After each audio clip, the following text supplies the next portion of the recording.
अस्सलाम वालेकुम dear viewers. मैं उम्मीद करता हूँ कि आप सब खैरियत से होंगे। डियर व्यूवर्स, मैं हूँ मुनव्वर शहजाद, आपका फ़िज़िक्स टीचर, और आज एक नए टॉपिक के साथ हम अपने लेक्चर का आगाज़ करते हैं। डियर व्यूवर्स, आज का हमारा topic second law of thermodynamics है। मैं ये उम्मीद करके चलूँगा कि आपको फर्स्ट लॉ ऑफ थर्मोडायनेमिक्स की क्लियरली समझ आ चुकी है। डियर व्यूवर्स, अगर हम फर्स्ट लॉ ऑफ थर्मोडायनेमिक्स की बात करें तो फर्स्ट लॉ ऑफ थर्मोडायनेमिक्स हमें ये तो बताता है कि हीट जब सिस्टम को दी जाती है तो उस हीट की कॉस्ट पे वो सिस्टम वर्क परफॉर्म करता है। लेकिन मेरा आपसे सवाल है कि क्या फर्स्ट लॉ ऑफ थर्मोडायनेमिक्स हमें ये बताता है कि what will be the direction of heat, या in which direction heat will flow. Dear viewers, इन क्वेश्चंस का answer first law of thermodynamics से हमें नहीं मिलता। वहां से हमें जस्ट ये कंसेप्ट मिल गया कि हीट जो है जब भी किसी सिस्टम को सप्लाई की जाती है तो वो सिस्टम वर्क करता है। देखिए, आज कुछ क्वेश्चन जो मैंने आपके सामने उठाए कि why heat flows from hot body to cold body, ये भी अभी मैंने लिख दिया, वरना वहां तो इसका भी जिक्र नहीं है। तो इसका मतलब कि in which direction heat will flow, या why heat flows from hot body to cold body, या फिर एक वेरी इंपॉर्टेंट क्वेश्चन कि why heat engine can never be 100%। Dear viewers, इन क्वेश्चंस का आंसर देने के लिए हम स्टडी करेंगे सेकंड लॉ ऑफ थर्मोडायनेमिक्स को। आपको याद रखना होगा कि second law of thermodynamics is a natural law. Dear viewers, ये एक नेचुरल लॉ है, मतलब हमारी नेचर के अंदर जो भी प्रोसेस परफॉर्म हो रहे हैं वो अंडर दी जो है वो shadow of second law of thermodynamics perform होते हैं। मीन ये एक नेचुरल लॉ है, और ये एट द एंड हम प्रूव करेंगे कि ये नेचुरल लॉ कैसे। नेक्स्ट पॉइंट, डियर व्यूअर्स, हमें सेकंड लॉ ऑफ थर्मोडायनेमिक्स ये भी बताता है कि कोई प्रोसेस स्पॉन्टेनियस कब होता है और कोई प्रोसेस नॉन स्पॉन्टेनियस कब होता है। इसका मतलब ये लॉ डील करता है with spontaneous and non spontaneous process. ये आपको ये बताएगा कि कब कब आपका रिएक्शन या आपका प्रोसेस खुद ब खुद स्टार्ट होगा और कब उस रिएक्शन को स्टार्ट करने के लिए आपको एक्सटर्नल एजेंसी से क्या करवाना होगा, वर्क डन परफॉर्म करवाना होगा। इट मींस पहला पॉइंट कि second law of thermodynamics is a natural law and it deals with spontaneous and non spontaneous process. Dear viewers, हम इसकी दो बहुत ही इंपॉर्टेंट स्टेटमेंट को डिस्कस करेंगे, जिसमें पहली स्टेटमेंट है हमारे पास केल्विन स्टेटमेंट। अब ये केल्विन स्टेटमेंट क्या है, जरा गौर से समझिएगा। यहां पे आपके पास यहां पे आपके पास ये स्टेटमेंट क्या डिफाइन करती है कि it is impossible for human to design an engine that extract heat and fully utilise into work without rejecting heat into sink. Dear viewers, जरा इस स्टेटमेंट को गौर से समझिएगा। ये स्टेटमेंट केल्विन स्टेटमेंट ये कह रही है आपसे कि ये इम्पॉसिबल है। इससे पहले आप जरा हीट इंजन को देख लें। डियर व्यूअर्स, ये आपके पास हीट इंजन की जो है वो डायग्राम है। हम एक सोर्स लेते हैं जो कि हाई टेम्परेचर पे होता है, और वो सोर्स क्या करता है, वो टेम्परेचर T1 पे है। ये सोर्स यहां से हीट सप्लाई करता है। हमारी यहां पे जो इंजन है वो इस हीट का कुछ हिस्सा कन्वर्ट करती है यूजफुल वर्क में, and remaining heat is rejected to cold. आपके पास यहाँ पे ये सोर्स है, और डियर व्यूअर इसको हम यहाँ पे बोलते हैं सिंक। तो ये तीन मेजर एंड नेसेसरी कंपोनेंट है हीट इंजन के। कौन कौन? सोर्स है, सिंक है, सिंक का टेम्परेचर T2 है, यहां से Q1 हीट सोर्स ने दी, और यहां पे आपके पास Q2 हीट यहां सिंक के पास आ गई। याद रखिएगा कि ये जो टेम्परेचर T1 है it is greater than T2। अब ये आपके पास हीट इंजन है और आपको केल्विन स्टेटमेंट ये बता रही है कि ये जो है ये पॉसिबल है कि अगर किसी हीट इंजन के पास ये 3 कंपोनेंट्स हों तो वो पॉसिबल है। मतलब ऐसा हीट इंजन हम डिजाइन कर सकते हैं। अब क्या कहता है कि आपने हीट इंजन डिजाइन करना है। कैसा heat engine? That extract heat and fully utilise. देखिए यहां पे मैंने क्या कहा कि हमने Q1 हीट दी, उसका कुछ हिस्सा कन्वर्ट हुआ यूजफुल वर्क में एंड रिमेनिंग शिफ्टेड या रिजेक्टेड टू सिंक। मतलब इस हीट इंजन ने फुली हीट जो इसको एज अ इनपुट दी गई थी उसको आउटपुट में कन्वर्ट नहीं किया। अब जरा इधर आए, ये क्या कह रहे हैं कि आपने फुली क्या करना है? यूटिलाइज करना है। क्या मतलब है डियर व्यूअर कि यहां पे एक सोर्स होगा, अगेन ये यहां पे क्यू हीट देगा, हम इस क्यू हीट को हम एक ऐसा इंजन यहां पे सपोज कर रहे हैं कि जो इस क्यू हीट को टोटली वर्क में कन्वर्ट कर दे। और केल्विन क्या कह रहा है? इट इज इम्पॉसिबल कि आप एक ऐसा इंजन बनाने जा रहे हैं जिसके अंदर सोर्स तो है बट यहां पे सिंक नहीं है। तो विदाउट सिंक जो है आप हीट इंजन जो है वो कंस्ट्रक्ट या डिजाइन नहीं कर सकते। अब इसके अकॉर्डिंग क्या है कि आपके पास ये तो पॉसिबल है बट ये क्या है? ये इम्पॉसिबल है।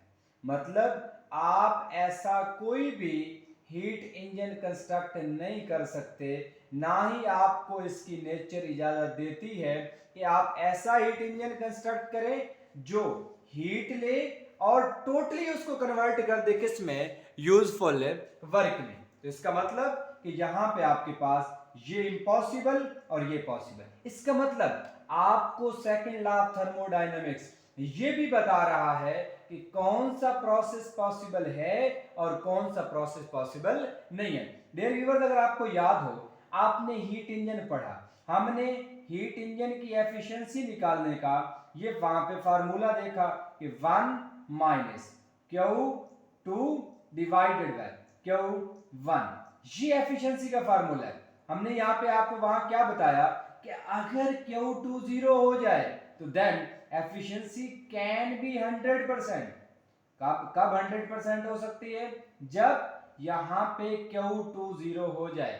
बट यहां पे केल्विन स्टेटमेंट आपको क्या कह रही है कि ये Q2 आपने 0 किया है, यहां पे आपने सिंक को हटा दिया।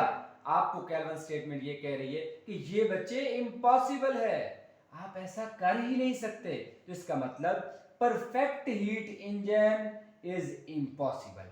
इसका निचोड़ ये है कि परफेक्ट हीट इंजन आप नहीं बना सकते। इसका मतलब आप दूसरे लफ्जों में कहें तो आप आइडियली तो ये सोच सकते हैं बट एक्चुअली ये इंजन एग्जिस्ट है नहीं करता। और यही वो रीजन है कि इसकी एफिशिएंसी हमेशा जो है वो 100% से कब होती है? Can never be 100%। रीजन 100% तब होनी थी जब Q2 0 हो जाए। हमने सिंक हटाया, सेकंड लॉ ऑफ थर्मोडायनेमिक्स कह रहा है कि नहीं, ये क्या है? इम्पॉसिबल है। यहां तक मैं उम्मीद करता हूं कि आपको केल्विन स्टेटमेंट की समझ आ गई होगी। अब इसको याद कैसे करना है? देखें, हमें पता है कि टेम्परेचर का यूनिट क्या होता है? केल्विन।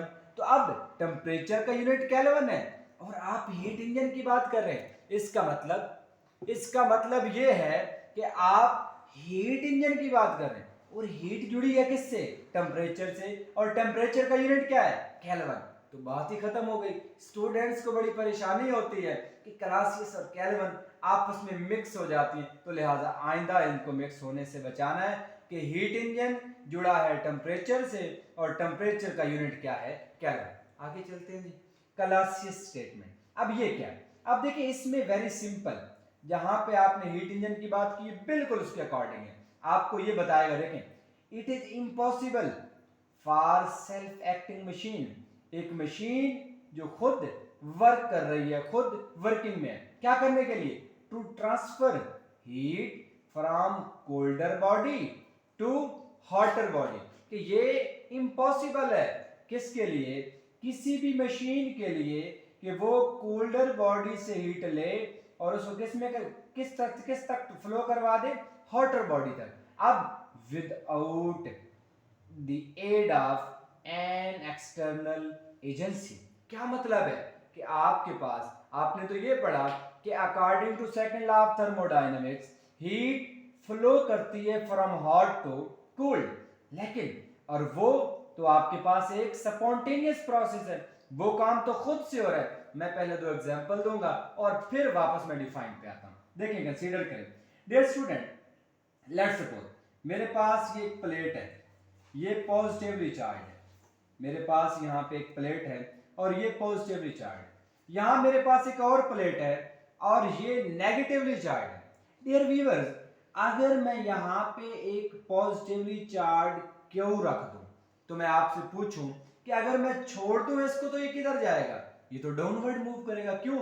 आप देखिए ऊपर पॉजिटिव चार्ज इसको आंखें दिखा रहे हैं और नीचे वाले क्या कर रहे हैं, इसका इस्तकबाल कर रहे हैं, ये डाउनवर्ड मूव करेगा। ये है नेचर। इसलिए हमने कहा second law of thermodynamics is a natural law. खुद तो ये नीचे आएगा, बट अगर आप इसको ऊपर ले जाना चाहते हैं, किधर, नेगेटिव टू पॉजिटिव, तो क्या करना होगा, we have to do work. आपको लोअर पोटेंशियल से हायर पोटेंशियल पे ले जाने के लिए क्या करना होगा, वर्क डन करना होगा। आप कहते हैं नहीं, मैंने तो वर्क डन नहीं करना, इट मीन कि it is impossible for you to shift a positive charge from lower potential to higher potential without the aid of an external agency. ये पॉसिबल नहीं है कि आप कहें मैंने वर्क भी नहीं करना, तो फिर ये क्या है डियर व्यूअर, इम्पॉसिबल है। मैं उम्मीद करता हूं आपको समझ आ गई होगी। एक और एग्जांपल लेते हैं। देखें, कंसीडर करें कि मेरे पास एक बॉडी है, ये मेरे पास एक बॉडी है और मैं इसका मैस यहाँ पे m है, मैं इसको थ्रो करता हूं, तो ये अकॉर्डिंग टू नेचर ये क्या करेगा, डाउनवर्ड मूव करेगा due to the force of gravitation. Downward move किया, क्या आपको इसमें वर्क करना पड़ा? No, it means it is a spontaneous process, ये खुद से हो गया। बट ये तो खुद से हुआ, लेकिन मेरे पास एक और बॉडी है जो पड़ा यार सरफेस पे है, मैं आपको कहता हूं इसको ऊपर ले जाना, आप कहते हैं ठीक है ले जाते हैं, मैंने कहा ले जाए, वर्क करना पड़ेगा ऊपर ले जाने के लिए, आपने कहा मैंने तो वर्क नहीं करना, तो फिर यही statement, it is impossible for self acting machine to transfer heat from lower to higher. यहाँ पे ग्रेविटेशनल पोटेंशियल की वैल्यू कम है, यहाँ पे ज्यादा है। आपने चैप्टर नंबर 4 में जो है इसको एब्सोल्यूट पोटेंशियल एनर्जी में पढ़ा हुआ है। ऊपर ले जाने के लिए आपको वर्क डन चाहिए, आप कहते हैं नहीं मैंने वर्क डन नहीं करना, then it is impossible for you to shift this mass from surface of earth to some height without the aid of an external agency. Dear डियर व्यूअर्स, ये इम्पॉसिबल है आपके लिए कि आप एक ऐसा सिस्टम बना लें कि जिसमें आप कोल्डर बॉडी से हीट को शिफ्ट करवाएं हॉटर बॉडी की तरफ, बट आपको वर्क डन भी ना करना पड़े। कमाल है यार, ये पॉसिबल नहीं। अब नेक्स्ट इसमें कहता क्या है, इसमें ये कहता है कि देखिए अगर ये आपका सिंक है, कोल्ड है, कोल्ड बॉडी है, और ये हॉट आपका सोर्स है, तो आपको क्या करना होगा, यहां से हीट को हॉट बॉडी तक पहुंचाने के लिए you have to do some work, आपको वर्क करना होगा। अब ये क्या कह रहे हैं आपको कि ये तो पॉसिबल है कि आप वर्क करें, जैसे यहां वर्क करें, हाइट पे ले जाए, मोस्ट वेलकम, वर्क करें, चार्ज को नेगेटिव टू पॉजिटिव ले जाए, मोस्ट वेलकम, ये पॉसिबल है। बट ऐसा पॉसिबल नहीं है कि आपके पास सिंक में हीट, आप यहां कूल बॉडी से हीट को ट्रांसफर करें सोर्स की तरफ और आप कहें कि मैंने यहां पे कोई वर्क भी नहीं करना, तो इट इज इम्पॉसिबल। तो डियर व्यूअर, ये आज का हमारा टॉपिक था। मैं उम्मीद करता हूं कि आपको हर एक पॉइंट क्लियरली समझ आ गया होगा। तो यहां तक अगर आपके माइंड में किसी किस्म का भी डाउट है तो आप कमेंट सेक्शन में जो है कमेंट कर सकते हैं। इस चैनल के साथ जुड़े रहें। अगर आपको इस चैनल की वीडियो से फायदा मिल रहा है देन आप चैनल को सब्सक्राइब करें, वीडियो को लाइक करें और फ्रेंड के साथ शेयर करें। इंशाल्लाह मिलते हैं नेक्स्ट लेक्चर में, तब तक अल्लाह हाफ़िज़।